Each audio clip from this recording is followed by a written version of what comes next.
प्रधानमंत्री नरेंद्र मोदी की मौजूदगी में देश की सबसे बड़ी और सत्ताधारी पार्टी का अध्यक्ष चुन लिया गया। 46 साल पुरानी बीजेपी को 46 साल का नया अध्यक्ष नितिन नवीन के रूप में मिल गया है। लेकिन इस कार्यक्रम में प्रधानमंत्री मोदी ने अपनी पार्टी के कार्यकर्ताओं के साथ देश के तमाम सियासी दलों को जीत का मंत्र दे दिया है। गौर से मेरी इस लाइन पर ध्यान दीजिएगा और गौर कीजिएगा। पीएम ने अपने कार्यकर्ताओं को संबोधित करते हुए कहा कि जैसे ही आप हार या जीत की समीक्षा करना बंद कर देते हैं, वैसे ही आपका हाल कांग्रेस जैसा हो जाता है। और कांग्रेस हार जीत की समीक्षा इसलिए नहीं करती क्योंकि हार की जिम्मेदारी एक परिवार पर आ जाएगी। पहले आपको पीएम का मैं वो बयान सुनवाती हूं और उसके बाद बात को आगे रखूंगी। अगर समीक्षा करेंगे, ये पतन के कारणों की ओर जाएंगे, तो फिर उसी परिवार पर सवाल उठेंगे। जिस परिवार ने कांग्रेस पर कब्जा करके रखा है और इसलिए बहाने ढूंढते रहते हैं। हमें ध्यान रखना है कि जो कांग्रेस की बुराइयों से बचेगा वही देश में आगे बढ़ेगा।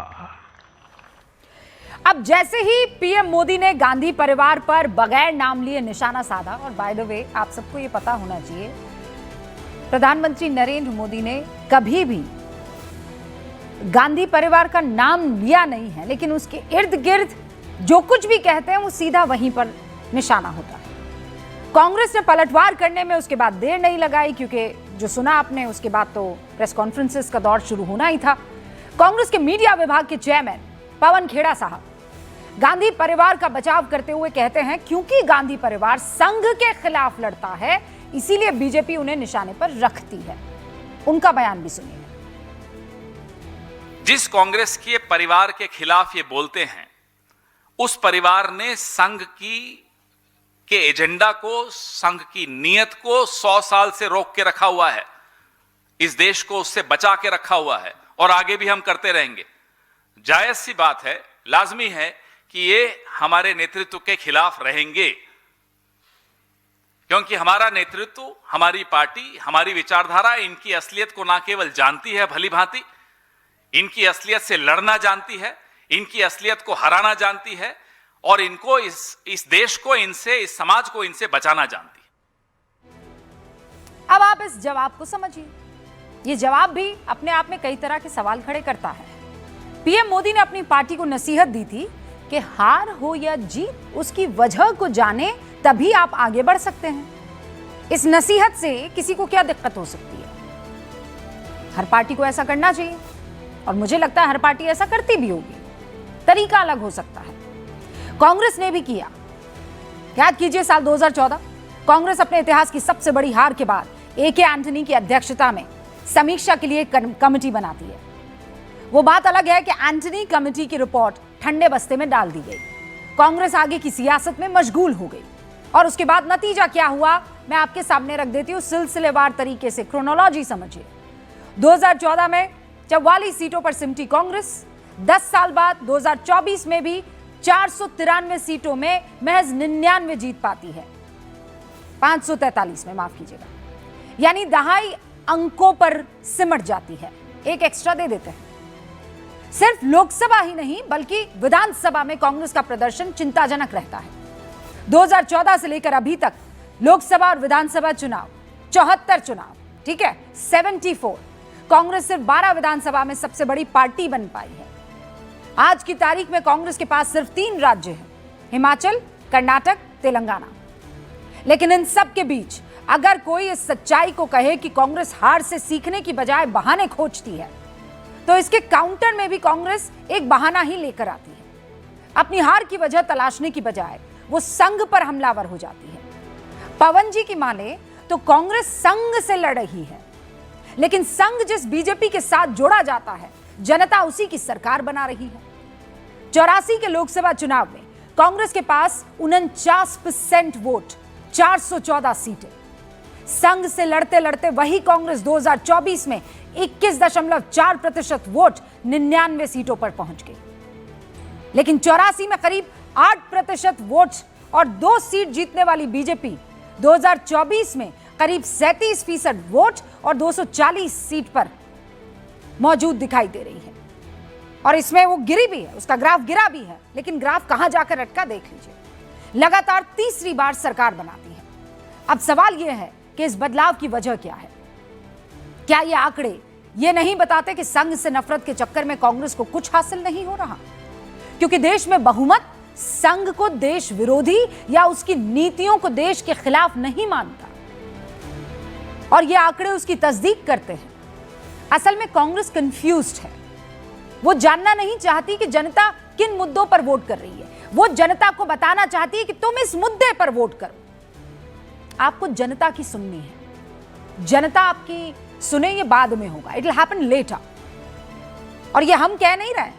2014 में कांग्रेस की एंटनी कमेटी की रिपोर्ट कहती है, जिसे कभी सार्वजनिक किया ही नहीं गया। हम तो आज तक इंतजार कर रहे हैं।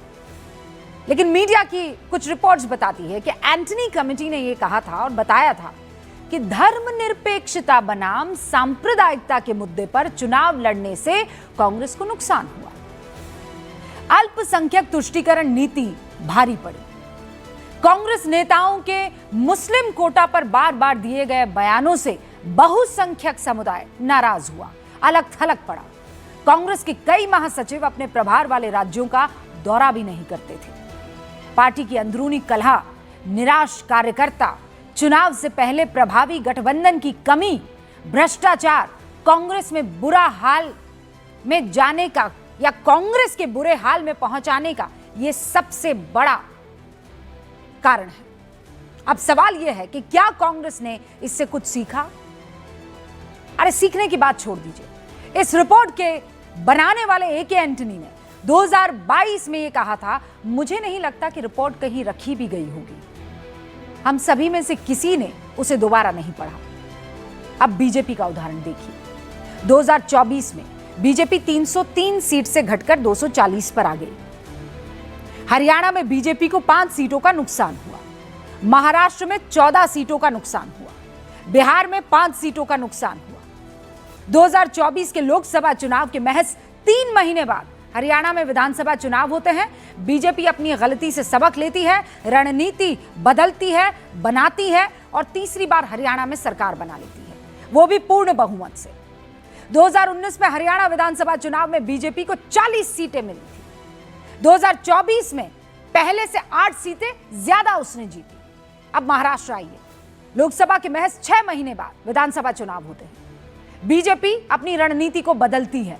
कैसे बदल देती है? आत्मचिंतन मंथन हुआ होगा ना, गिरेबान में झांक के देखा होगा ना। प्रदेश की सबसे बड़ी पार्टी उसके बाद बन जाती है। 2019 के मुकाबले 27 सीटें ज्यादा जीतकर 132 पर पहुंच जाती है। देवेंद्र फडणवीस दोबारा महाराष्ट्र के मुख्यमंत्री बनते हैं। बिहार बीजेपी 2025 के विधानसभा चुनाव में सबसे बड़ी पार्टी बन जाती है। यह बिहार बीजेपी के इतिहास में पहली बार आए नतीजे हैं। कांग्रेस हर चुनावी हार के बाद कभी ईवीएम, कभी वोटर लिस्ट, कभी चुनाव आयोग, इन सब पर निशाना लगाकर बहाना बनाती है, एक्सक्यूजेस बनाती है। और यह बहाना है, यह हम नहीं कह रहे हैं। अभी हाल ही में महाराष्ट्र निकाय चुनाव के बाद वोटर लिस्ट में गड़बड़ी के बहाने बनाए गए, तो असद ओवैसी ने साफ कहा, हमने भी वोटर लिस्ट चेक की थी, कोई गड़बड़ी नहीं थी। खैर, जो प्रधानमंत्री ने बीजेपी कार्यकर्ताओं को नसीहत दी, अगर कांग्रेस उससे सीखने की कोशिश करेगी तो फायदा सिर्फ कांग्रेस का है, किसी और का नहीं है।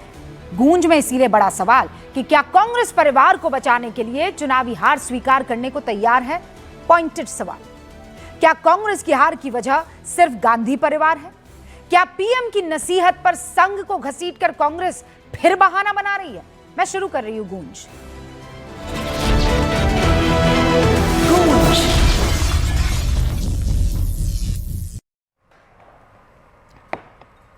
सारे मेहमान जुड़ चुके हैं।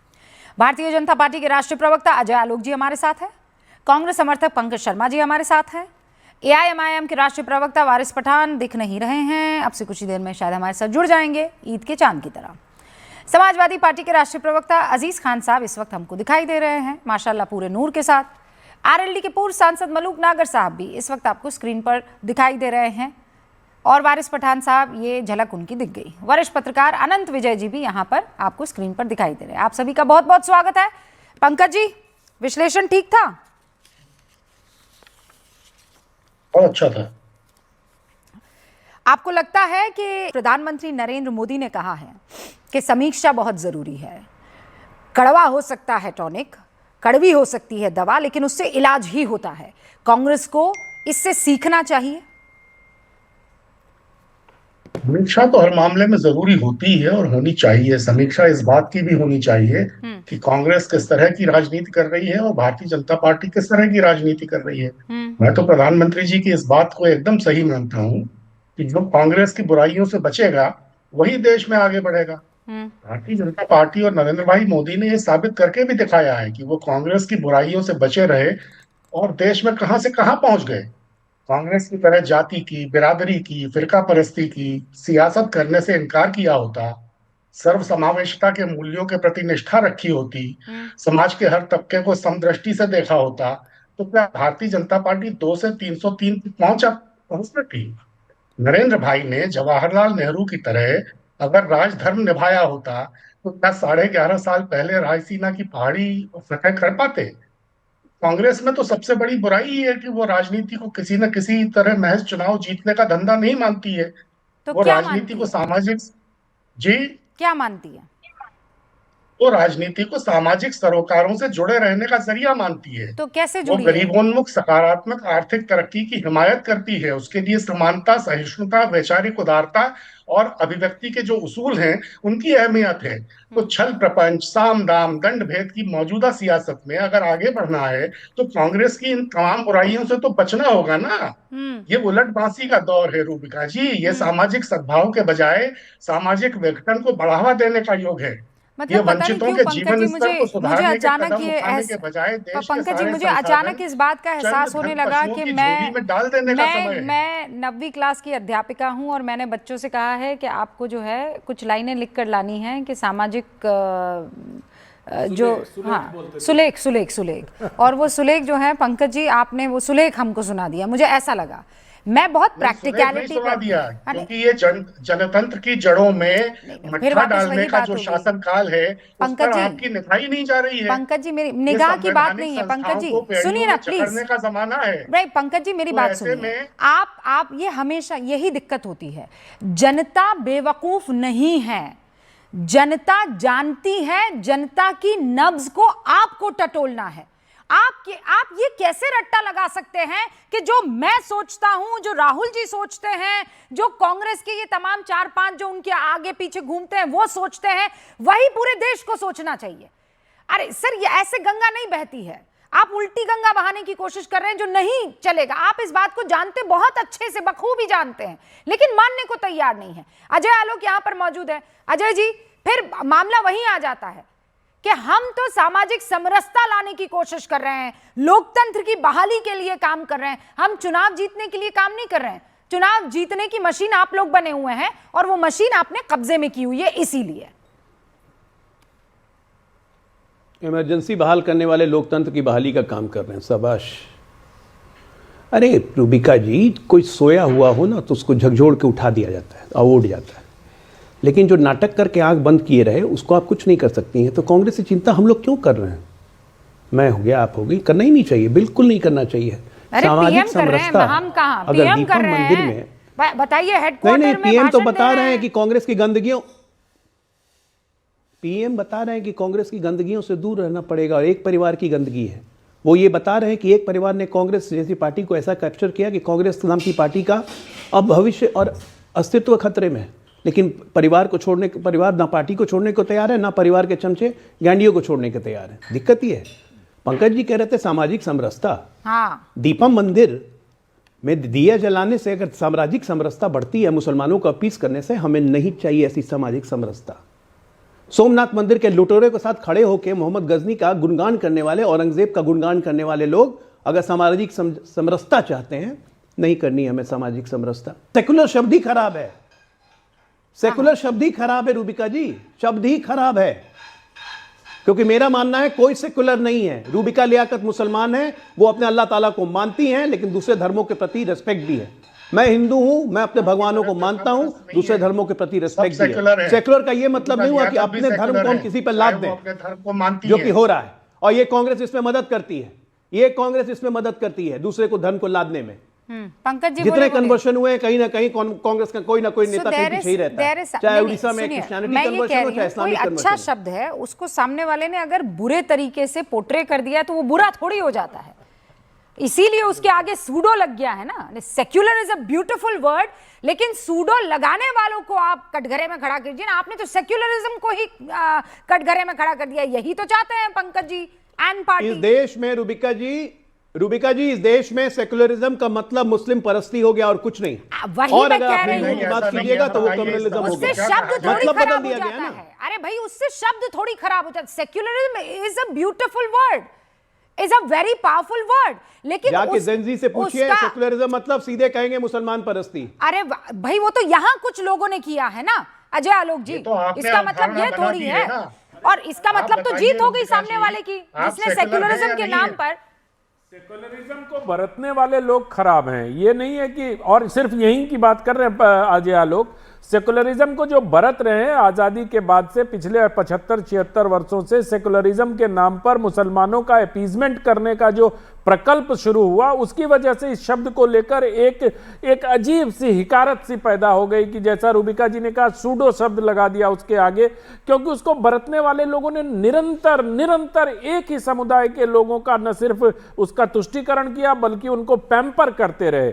और जब नरेंद्र मोदी आए और उन्होंने उसी पैम्पर को समानता की तरफ मोड़ा तो नरेंद्र मोदी सांप्रदायिक हो गए, क्योंकि वो सेकुलरिज्म नरेंद्र मोदी को मंजूर नहीं था जिसमें देश के एक आबादी को पैम्पर किया जा रहा था। उन्होंने सारी आबादी के लिए समान विचार की बात की तो वो सांप्रदायिक हो गए, सामाजिक समरसता से दूर हो गए। अरे पंकज जी, इतनी मतलब दिक्कत रूबिका जी यही है, कांग्रेस पार्टी के इर्द गिर्द जितने भी सलाहकार हैं वो कभी चुनावी राजनीति में जाते नहीं हैं, चुनाव लड़ना नहीं है उनको, बस बौद्धिक बातें करनी है। यही कांग्रेस पार्टी की सबसे बड़ी कमजोरी है। भाई आप देखिए, हम लोग सब थोड़ा ईमानदारी से डिस्कशन करते हैं। हाँ, ये सोशल मीडिया का जमाना है, सबको सब सच पता है।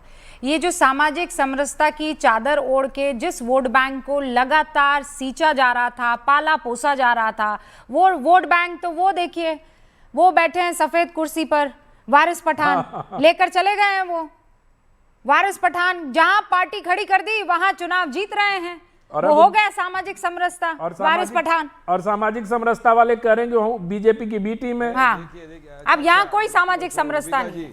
वारिस पठान नहीं, देखिए रूबिका जी, जनता ने फैसला कर लिया, तय कर लिया कि अब ये चैंपियंस ऑफ सेकुलरिज्म की जो दुहाई देते हैं ना, अब इनका खेल खत्म हो गया। अब चादर, अब सिर्फ दरी नहीं बिछाएंगे, अब जनता उसके साथ जाएगी जो उनके साथ कांधे से कांधा मिलाकर खड़ा रहेगा, जो उनके लिए डेवलपमेंट की बात करेगा, विकास की बात करेगा, पॉलिटिकल एम्पावरमेंट की बात करेगा, उनके काम करने में विश्वास रखेगा, जनता उसके साथ जाएगी। इसीलिए जनता को विकल्प के तौर के ऊपर एक पार्टी दिख गई, मजलिस इत्तेहादुल मुस्लिमीन। जनता ने मान लिया कि बैरिस्टर असदुद्दीन ओवैसी साहब वाकई वो शख्स है जो सड़क से लेकर संसद तक उनकी आवाज बयान करते हैं, उनके हक के लिए लड़ते हैं और उनके डेवलपमेंट विकास का काम करते हैं। और आपका रिजल्ट सबके सामने आ गया। अब ये तुष्टीकरण, ध्रुवीकरण तो भाजपा का फोर्टे है, वो करते रहे, लेकिन यहां पर जो सेक्युलरिज्म के चैंपियंस है, ये इस तरह से इल्जाम लगा देना कि नहीं फिर से शुरू, A team, B team, Z team. अरे आप क्यों हार रहे हो? ये समीक्षण करो, सेल्फ इंट्रोस्पेक्शन करो, अपने अंदर झांको कि जनता ने क्यों आपको नकारा। इतने सालों से आप इक्तेदार की कुर्सियों के ऊपर जाके बैठ गए, क्या क्या आपने मुसलमानों के लिए? महाराष्ट्र में रूबिका जी जब लोकसभा का चुनाव आया था, 48 सीटें थी, पूछो कांग्रेस के प्रवक्ता से, एक भी इन्होंने सीट दिया क्या मुसलमान को? नहीं दिया। ये समाजवादी पार्टी जिस एरिया में 4 टर्म का इनका एमएलए था, क्या काम किया वहां पे बताइए मेरे को? मुंबई में उसको ड्रग का अड्डा बना दिया गया था, गटर नाले बह रहे थे, लोगों ने फैसला किया। आपको ध्रुवीकरण नहीं पसंद है, पर तुष्टीकरण तो आप भी कर रहे थे ना। आप ही की तरफ से बुर्का निकला था कि नहीं निकला था कि बुर्के वाली बनेगी, मेयर बनेगी बुर्के वाली, मतलब दरी नहीं बिछाएंगे लेकिन चादर उड़ा देंगे ऊपर सर से लेकर नीचे तक। क्यों? सुनिए रूबिका जी, मैं आपको करेक्ट करता हूं, सुनिए, करेक्ट करता हूं आपको। उठाया